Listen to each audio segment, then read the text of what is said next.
ओम शांति। यज्ञ की किताब अव्यक्त संदेश से आज हम ये बाबा का संदेश पढ़ रहे हैं जो 27 अगस्त 2007 का है। 25 अगस्त 2007 को दादी प्रकाशमणि जी अपने पुराने शरीर को छोड़ अव्यक्त वतन वासी बनी। उसके बाद दादी जी के निमित्त जो संदेश प्राप्त हुए वह इस प्रकार हैं। आप सभी की बहुत बहुत दिल की यादें और प्यार लेते हुए मैं वतन में पहुंची तो आज क्या देखा कि हमारी मीठी मीठी दादी बाबा के साथ थी और सामने से दोनों ही हमें दृष्टि दे रहे थे। दादी बहुत शक्तिशाली स्वरूप में नजर आ रही थी। मैं नजदीक पहुंची तो बाबा ने कहा, आओ मेरे दिल तख्त नशीन बच्चे आओ। दादी मुस्कुरा रही थी। बाबा ने ऐसे हाथ किया तो जैसे दादी एक तरफ से बाबा की बाहों में और मैं दूसरी तरफ से बाबा की बाहों में समा गई। फिर बाबा अपने साथ हम दोनों को अपने कमरे में लेकर चले और गद्दी पर बैठ गए और कहा, बच्ची आप सभी का याद प्यार लेकर आई हो। तो दादी ने कहा, आज तो मेरे लिए भी याद प्यार लाई होंगी ना। मैंने कहा, दादी आपके लिए तो सभी ने पदम गुणा याद प्यार दिया है। सभी कह रहे हैं, कहाँ है हमारी दादी, कहाँ है दादी। तो बाबा ने कहा, देखो बच्ची की काफी समय से दिल में यही आशा थी कि मैं बाबा समान स्थिति का अनुभव करूं। जैसे ब्रह्मा बाबा इस शरीर के बंधन को छोड़कर अव्यक्त हो गए और अव्यक्त रूप से बाबा कितनी सेवाएं कर रहे हैं, ऐसा मेरा भी पार्ट ब्रह्मा बाबा समान हो। बच्ची की जो अंदर में आश थी उसको बाबा ने समय अनुसार पूरा किया। मैंने कहा, बाबा अभी तो हमको नहीं लगता कि दादी ऐसे अव्यक्त हो जाए। हम सब तो दादी के साथ ही व्यक्त शरीर में होते भी अव्यक्त में सेवा करने चाहते हैं। दादी मुस्कुरा रही थी, बोला कुछ भी नहीं। बाबा ने कहा, दादी की यही आशा थी कि जैसे बाबा ने हमको स्थूल धन की विल की, ऐसे ही मुझे ब्रह्मा बाप के समान स्थिति के अनुभव की विल करें। बाबा इस बच्ची को सिर्फ बच्ची नहीं कहता, लेकिन यह मेरा 3 तख्त नशीन विशेष बच्चा है। गुरु भाई से भी बड़ा समान बच्चा है। इसलिए बाबा ने बच्ची के दिल की आश रखी। मैंने कहा, बाबा सभी का उलाहना यही है कि कम से कम दादी बोल कर तो जाती। दादी ने मुस्कुरा कर कहा, ब्रह्मा बाप पूछ कर गया था क्या? जैसे ब्रह्मा बाबा आए वैसे मैं भी आ गई। हमने कहा, दादी आप समझती हो हम सब आपको छोड़ेंगे थोड़े ही। दादी मुस्कुराई, बाबा जाने मैं जानूं, अभी तो मैं बाबा के पास आ गई हूं। बड़े नशे से कह रही थी। उसके बाद बाबा ने समाचार पूछा। मैंने कहा, बाबा समाचार तो यही है कि भारत के कोने कोने में दादी की याद समाई हुई है। ब्राह्मण परिवार के मन में तो है ही, लेकिन दादी ने जो भी सेवा की है उन सेवा वाली आत्माओं के पास दादी के लिए कितना प्यार है, यह तो हम लोग देख ही रहे हैं। वीआईपी हो कोई भी हो, दादी शब्द ऐसे बोलता है जैसे दादी उनकी दादी है। तो बाबा ने कहा, यह है दादी का बचपन से लेकर निर्विघ्न निर्विकल्प निर्मल वाणी में रहने का फल।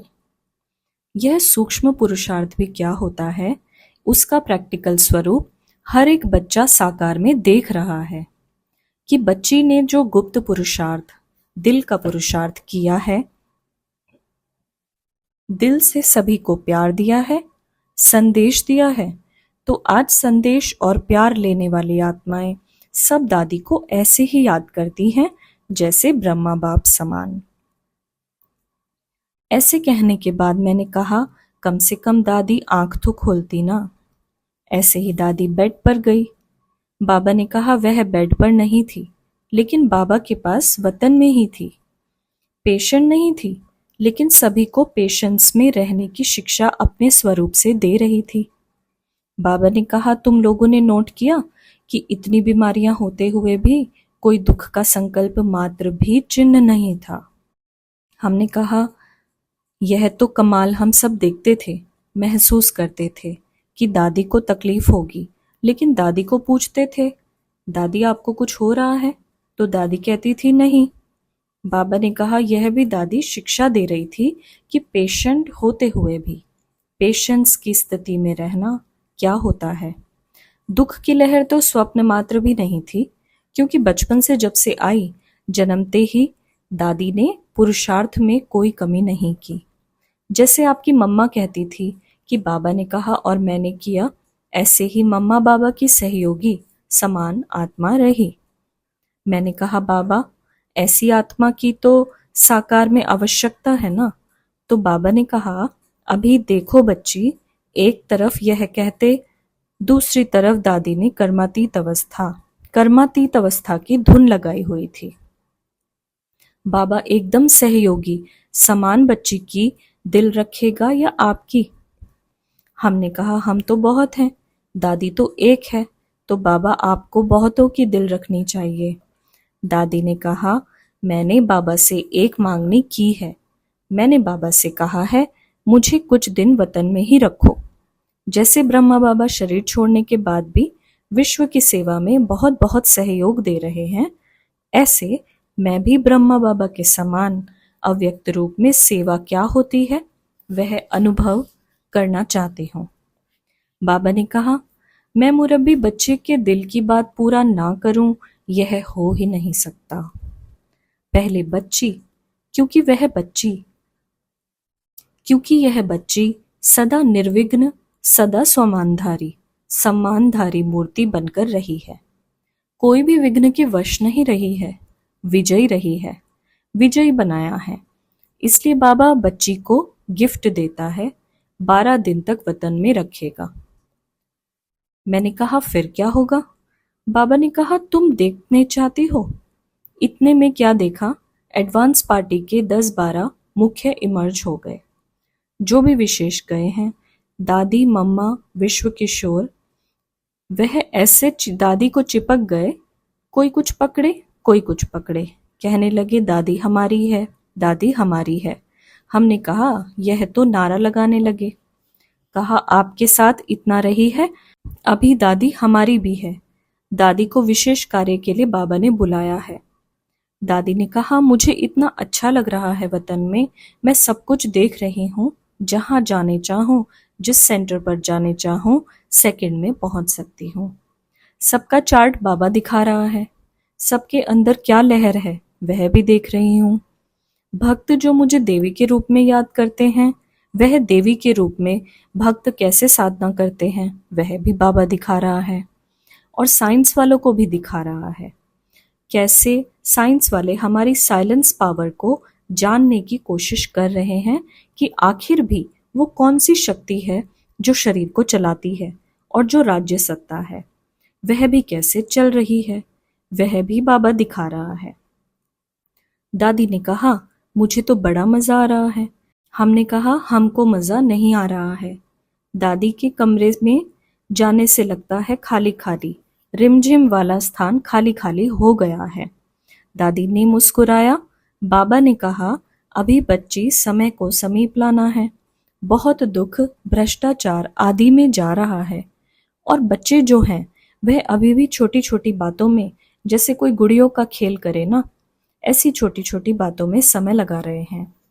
अभी भी अपना शक्ति रूप प्रैक्टिकल में लाने का सोचते हैं, लेकिन कर नहीं पा रहे हैं।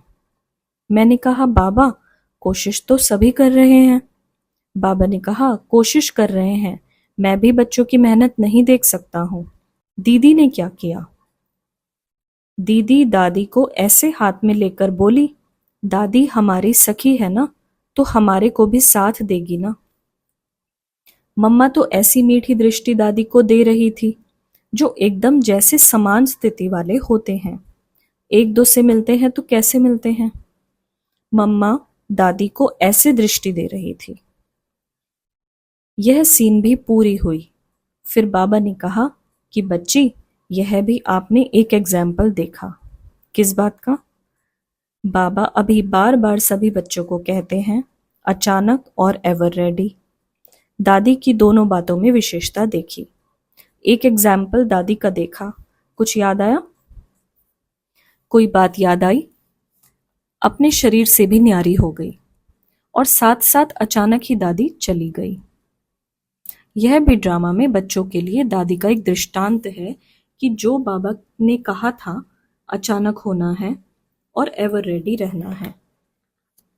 तो दादी ने सभी को यह पाठ पढ़ाया है कि सभी को अगर दादी से प्यार है तो सभी को एवर रेडी माना बाप समान बनना है।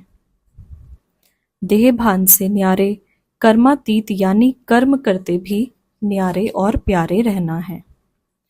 दादी ने भी कहा कि जैसे ब्रह्मा बाबा कहते हैं कि बाप की जो भी शिक्षाएं मिली हैं, पालना मिली है, उसका साकार स्थिति में रिस्पॉन्ड करो। संकल्प से रिस्पॉन्ड दो, वाणी में रिस्पॉन्ड दो, कर्म योगी स्थिति में रिस्पॉन्ड दो। मेरी तरफ से सभी मेरी बहनों और भाइयों को कहना कि अगर मेरे से प्यार है तो प्यार की मैं यही निशानी चाहती हूँ। जैसे ब्रह्मा बाबा कहता है, प्यार की निशानी बाप समान बनो। ऐसे आप सभी कहते हो दादी से बहुत प्यार है, तो दादी भी दो शब्द बोलना चाहती है। दादी ने कहा कि जैसे मैंने बाबा को फॉलो करते स्वमान में रह करके छोटे बड़े को सम्मान दिया, दुआएं ली, आज दुआओं का इनाम बाबा मुझे दे रहा है। आप सभी भी यह दो शब्द स्वप्न में भी नहीं भूलना कि स्वमान में रहना है और हर छोटे बड़े को सम्मान देके खुद भी परिवर्तन होना है और औरों को भी परिवर्तन करना है। यह मेरी तरफ से सभी मेरी सखियों को, मेरे भाइयों को संदेश देना। तो अभी बहुत टाइम बीत गया, अभी घर चलना है। दीदी ने बीच में ही कहा, यह तो मेरी बात आपने कह दी, मुझे तो घर बहुत याद आता था। मेरा तो गीत ही यही था कि अब घर जाना है। जो भी एडवांस पार्टी वाले थे उन सब ने भी कहा कि हम सब भी आपको कहते हैं, हम सब आपका इंतजार कर रहे हैं। मुक्ति धाम का गेट भी आप सबका इंतजार कर रहा है, इसलिए दुआएं लो और यही सहज पुरुषार्थ करके अभी जल्दी जल्दी वतन में आ जाओ। ऐसे सभी ने याद दी। फिर बाबा ने कहा कि आपको पता है कि दादी जब आई तब क्या क्या हुआ? बाबा ने दादी को कहा कि आप इन्हें बताओ। दादी ने कहा, बाबा आप ही सुनाओ। बाबा ने कहा कि जब दादी वतन में पहुंची तो प्रकृति के 5 ही तत्वों ने सूक्ष्म स्वरूप से दादी का स्वागत किया और दादी बाबा के दिल तख्त पर आकर बैठ गई। बाबा ने कहा, प्रकृति ने क्यों स्वागत किया? क्योंकि दादी की अंतिम स्टेज प्रकृति जीत, माया जीत थी। प्रकृति ने भी स्वागत किया और बाबा ने भी नैनों से स्वागत किया। फिर तो एडवांस पार्टी वाले सब मर्ज हो गए। बाबा ने यहाँ दादी जान की और सब दादियों को, मोहिनी, मुन्नी और कुछ भाइयों को इमर्ज किया। दादी ने सबको ऐसी मीठी दृष्टि दी, उसमें स्नेह भी था, शक्ति भी थी। ऐसे लग रहा था जैसे सभी को दादी लाइट और माइट का दृष्टि से वरदान दे रही थी। दादी के नैन खुले हुए थे, लेकिन नैनों से लाइट की किरणें निकल रही थी और जो भी वहां इमर्ज हुए तो जैसे दादी के नैनों द्वारा किरणें पहुंच रही थी और सभी ने दादी से बहुत अव्यक्त मिलन मनाया। ऐसे कहते बाबा ने कहा, बच्ची अभी तो दादी मेरे पास है, आप सभी भी अव्यक्त स्थिति में दादी से वतन में मिलते रहना, लेकिन अव्यक्त रूप में आएंगे तभी मिलेंगे। अगर दादी से प्यार है तो अव्यक्त रूप में दादी से रोज मिल सकते हो। यहाँ जो जितना आने चाहे उतने आ सकते हैं। ऐसे दादी ने भी याद दी और कहा, बस मेरे यह 2 शब्द याद रखना, स्वमान और सम्मान। ऐसे कहते बाबा ने हमको छुट्टी दी। मैंने कहा, दादी आपको मुन्नी और मोहिनी बहुत याद दे रही हैं, उन्हों के नयन भर आते हैं। दादी ने कहा, मेरे से मिलने रोज आ जाना। ऐसे कहते दादी ने सबको दृष्टि दी और कहा, मेरी तरफ से सबको बहुत बहुत समान बनने की दुआ देना। फिर तो मैं साकार वतन में आ गई। ओम शांति।